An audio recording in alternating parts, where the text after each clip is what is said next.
हाँ जी राजे ਦਾ ਹੁਣ ਸਾਡਾ topic abstract method and class ਜਿਹੜੇ ਅਸੀਂ ਫੰਕਸ਼ਨਸ ਬਣਾਉਣੇ ਆ ਨਾ ਕਲਾਸ ਦੇ ਵਿੱਚ ਮੈਥਡਸ ਉਹਨਾਂ ਮੈਥਡਸ ਨੂੰ ਅਸੀਂ ਐਬਸਟਰੈਕਟ ਕਰ ਸਕਦੇ ਹਾਂ ਜਾਂ ਅਸੀਂ ਕਲਾਸ ਦੇ ਅੱਗੇ ਵੀ ਐਬਸਟਰੈਕਟ ਕੀਵਰਡ ਲਗਾ ਕੇ ਕਲਾਸ ਨੂੰ ਐਬਸਟਰੈਕਟ ਬਣਾ ਸਕਦੇ ਹਾਂ। ਤਾਂ ਯਾਦ ਰੱਖਣਾ ਇਹ ਬਿਲਕੁਲ ਆਪੋਜ਼ਿਟ ਹੈ ਫਾਈਨਲ ਦੇ। ਹੁਣ ਫਾਈਨਲ ਜੇਕਰ ਤੁਹਾਡੇ ਯਾਦ ਹੋਵੇ ਕਿ ਜੇ ਕੋਈ ਕਲਾਸ ਫਾਈਨਲ ਹੋ ਜਾਂਦੀ ਹੈ, ਠੀਕ ਹੈ, ਆਪਾਂ ਇੱਧਰ ਫਾਈਨਲ ਕਰਦੇ ਹਾਂ, ਜੇ ਕੋਈ ਕਲਾਸ ਫਾਈਨਲ ਹੁੰਦੀ ਹੈ ਦੈਟ ਮੀਨਸ ਉਹ ਇਨਹੈਰਿਟ ਨਹੀਂ ਹੁੰਦੀ। ਤਾਂ ਮੈਂ ਇਹ ਕਿਹਾ ਕਿ ਐਬਸਟਰੈਕਟ ਆਪੋਜ਼ਿਟ ਹੈ, मतलब जे कि क्लास अबस्ट्रैक्ट बना हो जाती है तो जरूरी है कि वो इनहैरिट हो भी होवे। क्लीयर, उन्होंने कोई ना कोई क्लास होर इनहैरिट करे। दूसरी गल आपां कीता सी जेकर कोई फंक्शन सपोज करो साडे एक फंक्शन है शो, तो असी शो फंक्शन नूं फाइनल कर दईए, यानी कि दूजी क्लास जिन्हें उस क्लास नूं इनहैरिट किया उहदे विच कदे भी इस नाम का फंक्शन नहीं बनता, मतलब ओवरराइड नहीं हो सकता। पर जेकर असी फंक्शन नूं अबस्ट्रैक्ट बनाता तो जरूरी है कि सब क्लास उस नाम का डिटो फंक्शन रीडिफाइन करे दैट मीनस ओवरराइड होवे ही होवे।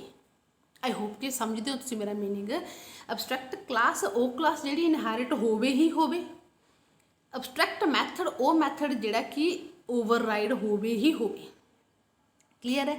तो ओवर फंक्शनस दे लेके चीज़ ध्यान तुसीं रखनी है। फंक्शन के पिछे हमेशा तुसीं इहदी बॉडी नहीं बनानी शुरू करनी, क्योंकि जो भी फंक्शन तुसीं एब्सट्रैक्ट बना रहे हो उसकी बॉडी तुसीं इत्थे बना के कोई स्टेटमेंट्स नहीं लिखने आ, तुसीं जस्ट सैमीकोलन ला के उस क्लास नूं इत्थे एंड कर देना, क्योंकि इहदी बॉडी इत्थे आपां बनाउणी ही नहीं। इहदी बॉडी वो क्लास बनाऊगी जिहड़ी क्लास ने इस क्लास नूं इनहैरिट किया होएगा। क्लीयर। तो जिहड़ी भी क्लास इस क्लास नूं इनहैरिट करू उही इस फंक्शन की बॉडी बनाऊगी।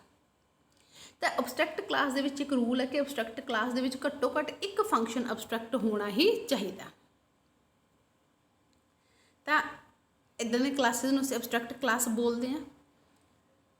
इस तो नैक्सट कुछ इहदे पॉइंट्स ने, तुसीं सारे जिहड़े रूल्स ने अपने ये तुसीं याद करोगे।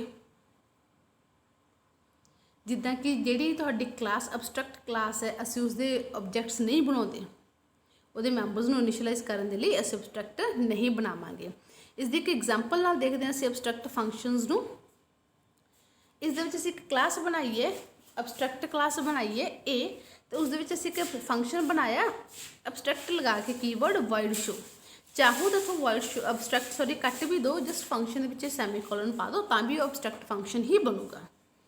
फिर एक क्लास बनाई B जी एक्सटेंड करूँ A नूं। देखो मैं कैसे जी भी क्लास अबस्ट्रैक्ट हो जरूरी है कि उन्होंने कोई इनहैरिट करे ही करे। तो A क्लास नूं इनहैरिट किया B क्लास ने, तो जिहड़ा फंक्शन से वाइड शो वो बॉडी आप इत्थे ना बना के वो बॉडी आप इत्थे बना के दिखा रहे हैं, तो हो गया फंक्शन ओवरराइड साडा। तो इन्हें उस फंक्शन नूं बनाया वाइड शो फंक्शन नूं, जिसदे विच कुछ भी तुसीं चाहो तो मैसेज प्रिंट करवा के जो कोई भी फंक्शनैलिटी तुसीं ऐड कर सकते हो। असीं जस्ट एक मैसेज प्रिंट करवाए, it's example of abstract function. Clear है। तो नीचे जाके देखो आपां नूं पता कि अबस्ट्रैक्ट क्लास के डायरैक्ट ऑब्जैक्ट्स असीं बनाउणे नहीं, असीं सिर्फ उसकी जिहड़ी सब क्लास है बी का ऑब्जैक्ट बनाया तो B1 दे नाल शो फंक्शन नूं कॉल किया, तो साडा आंसर जिहड़ा आऊगा वो लिखिया जाऊगा it's example of abstract function. तो असीं इस टॉपिक को फिनिश करिए जेकर साडे नूं, तो अबस्ट्रैक्ट क्लास हो जिस विच एक अबस्ट्रैक्ट फंक्शन जरूर होना चाहिए घट्टो घट्ट, तो अबस्ट्रैक्ट क्लास जरूरी है कि इनहैरिट होवे ही होवे, अबस्ट्रैक्ट मैथड जरूरी नहीं कि ओवरराइड होण ही होण। क्लीयर है। तो ये साडा अबस्ट्रैक्ट दा टॉपिक। हाँ जी, तो अबस्ट्रैक्ट क्लास तो बाद नैक्सट साडे कोल जो टॉपिक है 8.7 ने तुसीं नहीं करोगे। इस तो नैक्सट साडा टॉपिक आ रहा विजिबिलिटी कंट्रोल। ये आपां काफ़ी बार पहला भी कर चुके हैं। विजिबिलिटी कंट्रोल की हुंदा कि मेरी ए क्लास के कुछ मैंबरस ने, मैंबर मतलब इस दे विच कुछ डाटा गा जां इस दे विच कुछ मैथड्स ने, ठीक है। इस डाटा नूं ते इस मैथड नूं कौन यूज़ कर सकदा, कि कोई दूसरी क्लास यूज़ कर सकती है, कि जिहड़ी क्लास ने इन्हां नूं इनहैरिट किया वो यूज़ कर सकदियां ने, ठीक है, कि ये किसी होर प्रोग्राम के विच यूज़ हो सकदियां ने, मतलब कित्थे कित्थे असीं इन्हां चीज़ों नूं यूज़ कर सकते हैं, उसनूं असीं बोलते हैं विजिबिलिटी कंट्रोल। विजिबिलिटी कंट्रोल नूं विजिबिलिटी मॉडिफायर या एक्सैस स्पैसीफायर या एक्सैस मॉडिफायर कहा जाता। क्लीयर। तो जावा दे विच असीं 5 तरह के एक्सैस स्पैसीफायर या मॉडिफाइज का टॉपिक कवर करांगे, जिस दे विचों सब तो पहला है साडा पब्लिक एक्सैस। पब्लिक एक्सैस की हैगा, जेकर किसी चीज़ नूं असीं पब्लिक बना दिंदे आ, किसी वेरीएबल या फंक्शन के अगे असीं पब्लिक लगा देंगे, दैट मीनस वो हर किते एक्सैसिबल है, अपनी क्लास के विच भी ते अपनी क्लास तो बाहर भी वो चीज़ां एक्सैसिबल है ने, यानी कि एवरीवेयर वो एक्सैसिबल है। दूसरा साडे कोल आउंदा फ्रेंडली करवाउण तो पहलां जेकर दस्सां मैं तो हुण तक जदों भी असीं प्रोग्राम बनाए ने असीं कदे भी किसी दे भी अगे कोई भी एक्सैस स्पैसीफायर नहीं पाया, असीं ना पब्लिक ना प्राइवेट कुछ भी नहीं लिखिया। तो वो बाय डिफॉल्ट किहड़ा मन्निया जांदा, वो फ्रेंडली ही हुंदा। ठीक है, बाय डिफॉल्ट फ्रेंडली। हुण फ्रेंडली यूज़ कित्थे कित्थे हुंदा, पब्लिक तो वो सी जिहड़ा सारे किते ही यूज़ हो जूगा। ठीक है, बट फ्रेंडली दे विच थोड़ी जी सी कह लो कि रखी है रीजन। फ्रेंडली किहड़े ने, जिहड़े कि उसे ही पैकेज दे विच यूज़ होणगे, ना कि किसी होर पैकेज दे विच। पैकेज तुसी हजे आपां टॉपिक कवर करना, तो जस्ट पैकेज नूं तुसी ये मन के चलो कि जिवें ये मेरा एक प्रोग्राम है जिहदे विच क्लासिस आपां बनाउने है ना, एक प्रोग्राम। जेकर एक प्रोग्राम की क्लास मैं दूजी क्लास यूज़ करनी चाहुंदी हाँ तो वो असीं पैकेज की हैल्प नाल करदे हुंदे आ। क्लीयर। तो फ्रेंडली जिहड़े ने मतलब एक प्रोग्राम दे विच किते भी यूज़ हो जाते हैं, पर उस प्रोग्राम तो बाहर किते होर यूज़ नहीं होंदे। नैक्सट साडा टॉपिक हुंदा प्रोटैक्टड एक्सैस।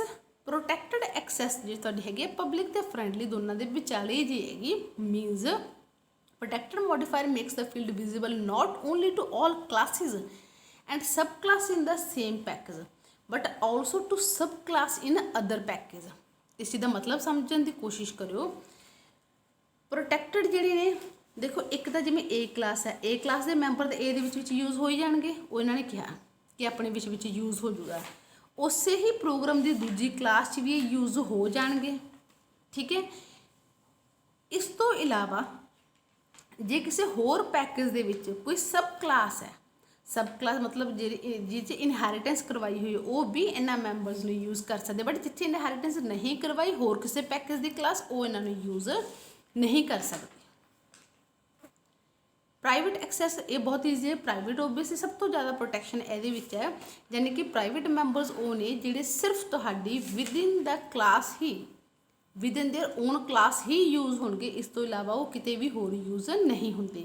एक क्लास के मैंबर सिर्फ अपने आप च यूज़ होंगे, वो किसी होर क्लास दे विच भी नहीं यूज़ होंगे। बेशक तुसीं इनहेरिटेंस कीती है तां भी नहीं यूज़ होंगे, किसी होर प्रोग्राम की किसी होर क्लास च भी यूज़ नहीं होंगे। तो लास्ट जिहड़ा तुहाडा टॉपिक है प्राइवेट प्रोटैक्टड एक्सैस।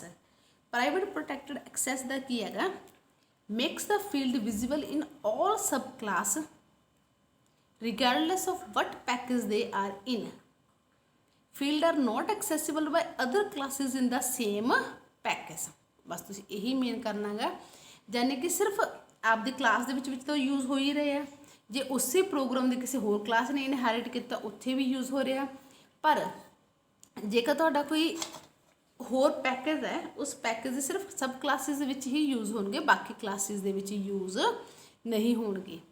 इस टॉपिक को समझने के लिए तुहाडा बैक ते चार्ट बनया होया जिहड़ा कि बहुत अच्छा एक्सप्लेन किया कि पब्लिक हो जिहड़े हर किते एक्सैसीबल ने, प्रोटैक्टड वो जिहड़े विदिन सेम क्लास, ठीक है, उसे पैकेज की किसी होर सब क्लास जिथे असीं इनहेरिटेंस करवाई है उसे ही पैकेज की अदर क्लास बेशक असीं इनहेरिटेंस नहीं भी करवाई तां भी यूज़ होणगे। ठीक है, किसी होर पैकेज की सब क्लास च भी यूज़ होंगे, बट किसी होर पैकेज की नॉन सब क्लास मतलब जिस इनहेरिटेंस नहीं करवाई उत्थे यूज़ नहीं होंगे। तो जिहड़े फ्रेंडली ने, फ्रेंडली किहड़े ने, जिहड़े सिर्फ विदिन सेम प्रोग्राम ही यूज़ हो रहे आ, अदर प्रोग्राम तो यूज़ होंगे नहीं, बेशक इनहेरिटेंस करवाई है या नहीं करवाई। प्राइवेट प्रोटैक्टड वो जिहड़े विदिन सेम क्लास भी यूज़ होंगे, इनहेरिटेंस करवाई है जी सेम प्रोग्राम दे विच उहदे विच भी यूज़ होंगे। इस तो बिना वो किसी होर पैकेज की इनहेरिटेंस वाली क्लास च भी यूज़ हो जाएंगे, किसी होर पैकेज की विदाउट इनहेरिटेंस वाली क्लास च नहीं यूज़ होंगे, उस प्रोग्राम की विदाउट इनहेरिटेंस वाली क्लास च यूज़ नहीं होंगे।